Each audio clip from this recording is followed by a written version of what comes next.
Looks a little blurry, huh? Okay, let's fix that right now.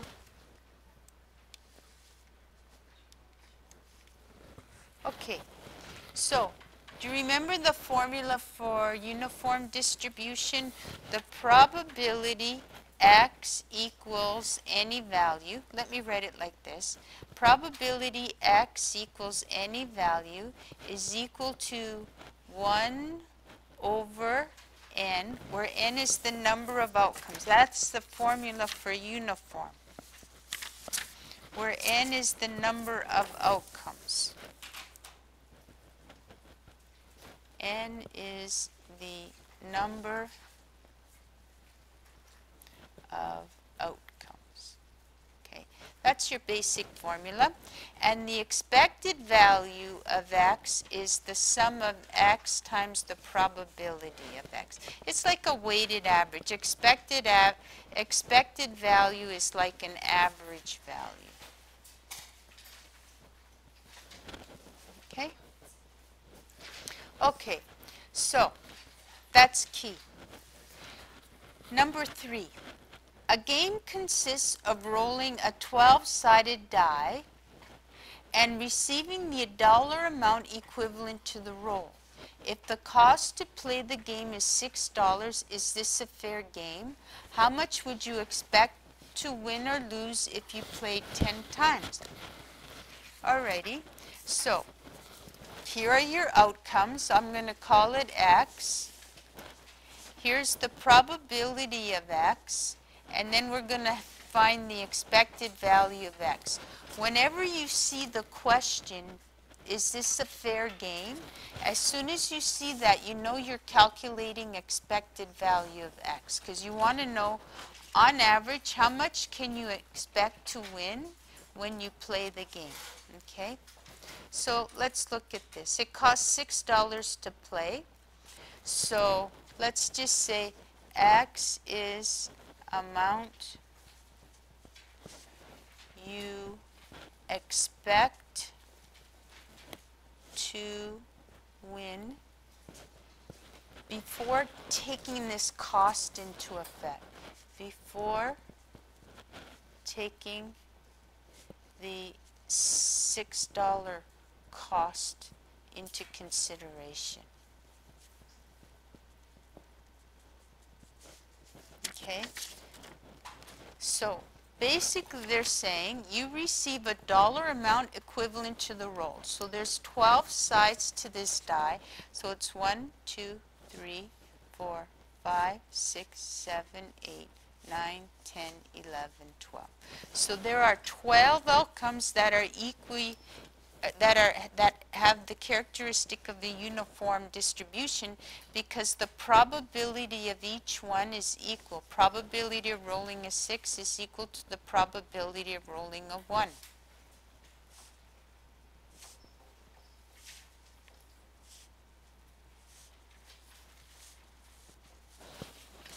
Okay? Now we have to calculate XPX.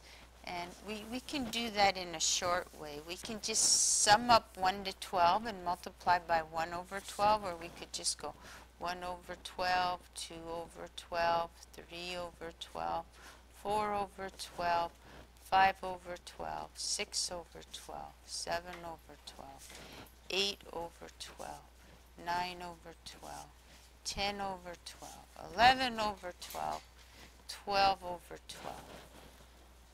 So if we were to add this up, the expected value of x is equal to the sum of xpx, and that would equal 6, 10, 15, 21, 28, 36, 45, 55, 66, 78 over 12. That's what I get. Does anyone have a calculator handy? I didn't get that ready.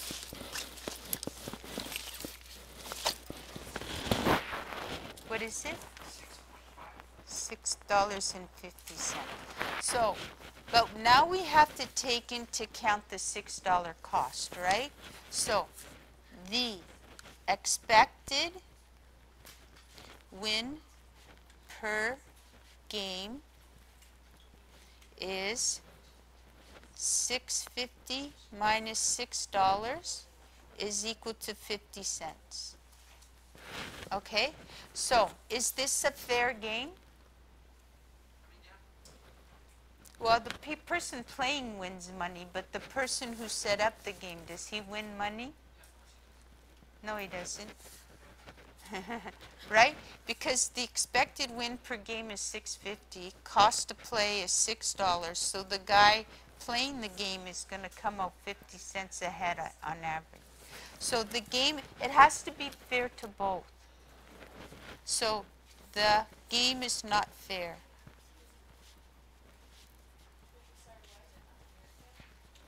Because the guy who set up the game is expected to lose 50 cents. The guy playing the game will win 50 cents.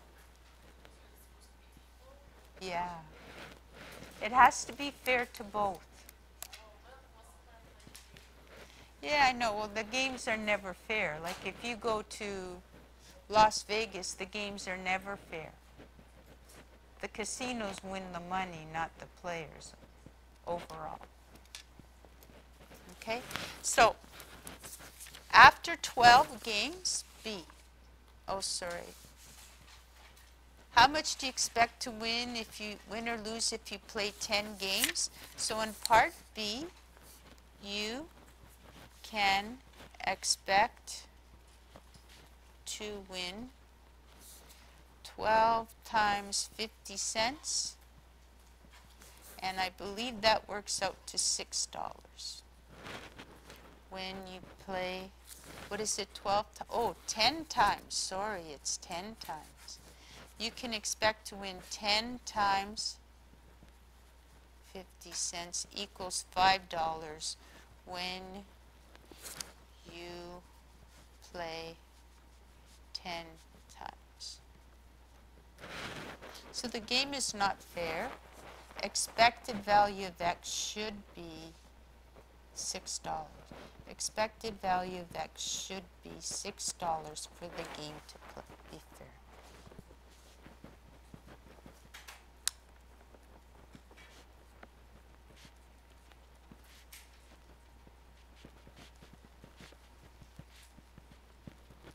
How does that compare with the answer at the back?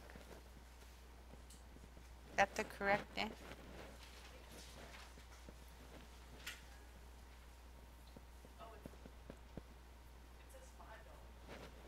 Yeah.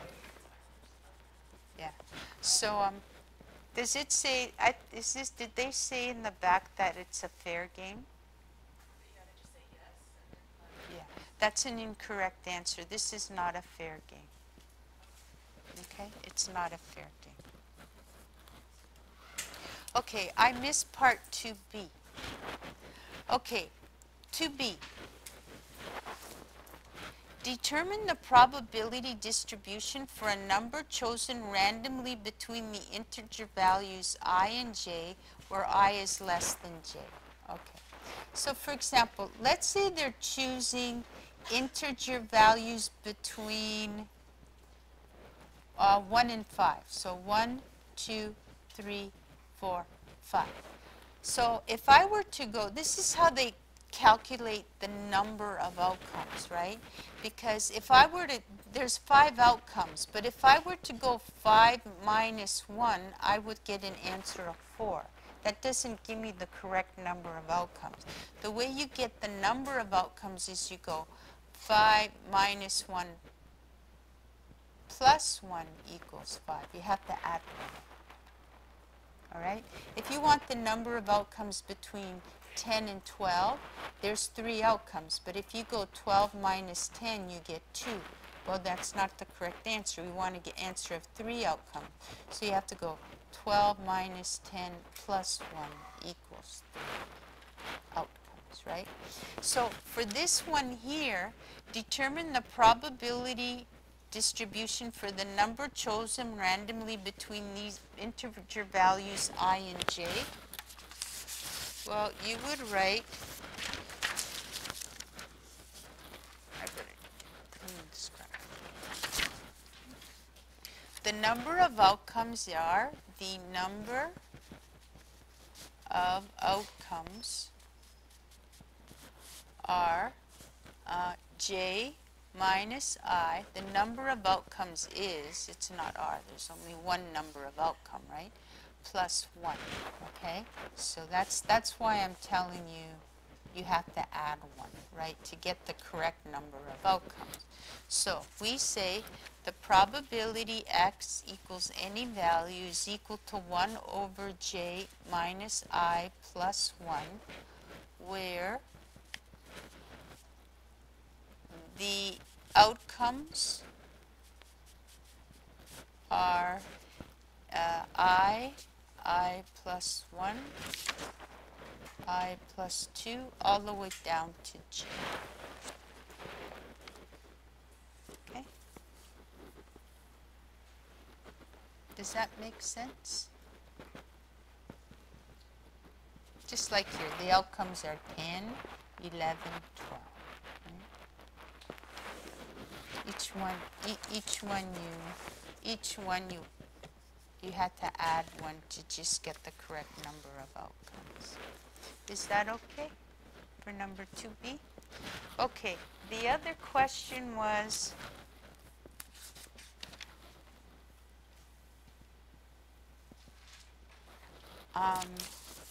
this one.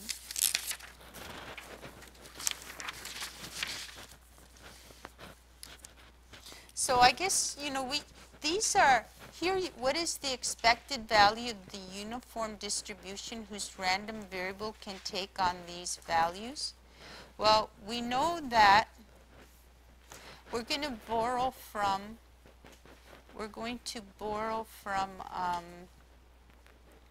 grade 11 math, where these are formulas for the sum of an arithmetic series,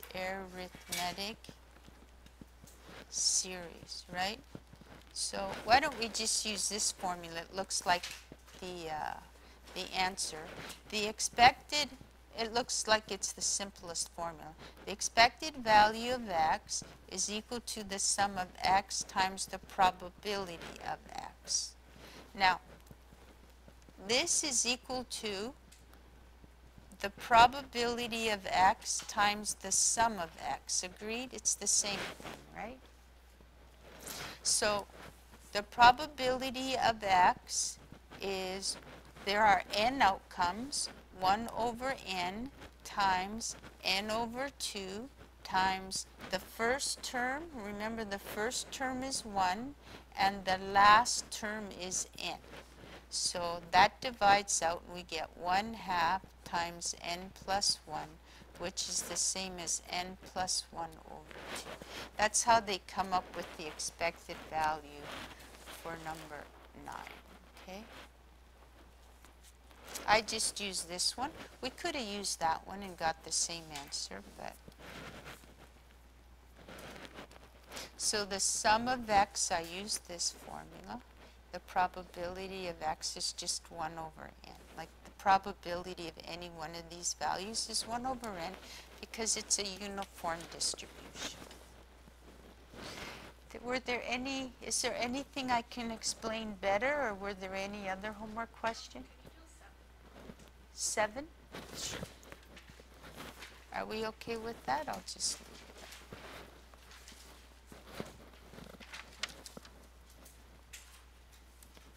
Oh yes, one of those strange interpretation questions. It gets asked every year. Are we good? Okay.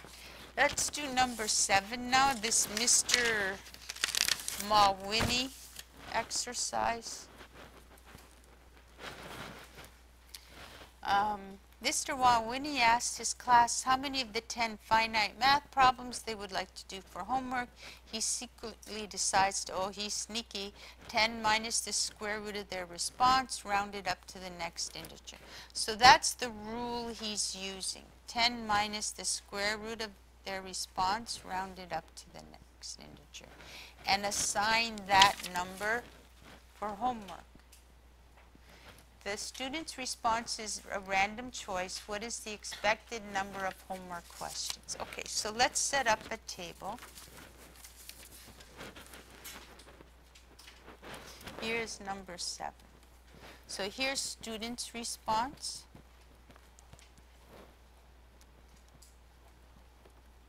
And then where the actual number of homework questions they're going to get is 10 minus square root of response, rounded up. Okay?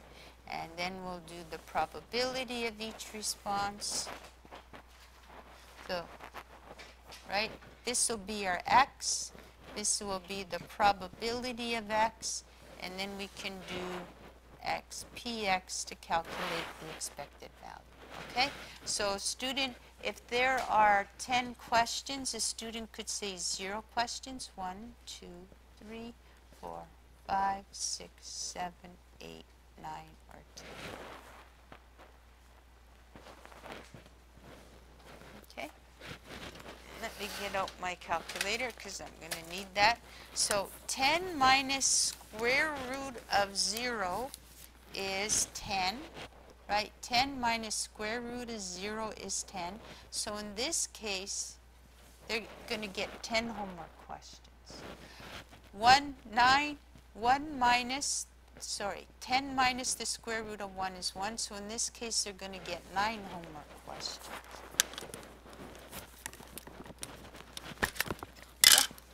So now we're going to have to go 10 minus square root of 2, and I want a decimal answer, which I'm not sure how to get on this calculator.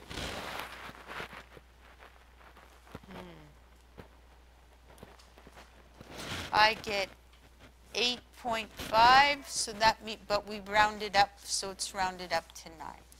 10 minus square root of 3. Convert it to a decimal. I get 8.2, but that's rounded up to 9.